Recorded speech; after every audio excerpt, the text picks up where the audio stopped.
ഇസ്ലാമിക വർഷത്തിൻ്റെ ആരംഭം. പക്ഷേ ഇതൊരു ആഘോഷത്തിൻ്റെയോ ആഘോഷ സംഗീതത്തിൻ്റെയോ തുടക്കമല്ല.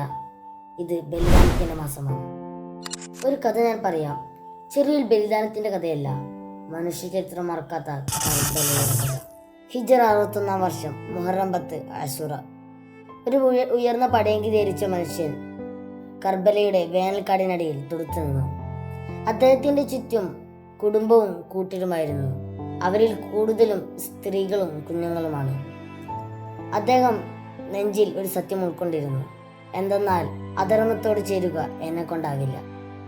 അദ്ദേഹമായിരുന്നു ഇമാം ഹുസൈൻ റളിയല്ലാഹു അൻഹു. പ്രവാചകൻ തിരുമേനി സല്ലല്ലാഹു അലൈഹി വസല്ലം തങ്ങൾ അത്യധികം സ്നേഹിച്ച തൻ്റെ പ്രിയപ്പെട്ട പേരമകൻ. അദ്ദേഹത്തിൻ്റെ മുന്നിൽ 1.25 ലക്ഷത്തോളം വരുന്ന ശത്രു സൈന്യമുണ്ട്. പക്ഷേ അദ്ദേഹത്തിൻ്റെ അടുത്തുണ്ടായിരുന്നതോ കഴിഞ്ഞ നബിമാർ കൊണ്ടുവന്ന ഒരു മഹത്തായ സത്യം. അദ്ദേഹത്തെ സത്യത്തിൽ നിന്ന് പിഴുതെടുക്കാൻ ശത്രുക്കൾ ഒരുപാട് ശ്രമിച്ചു.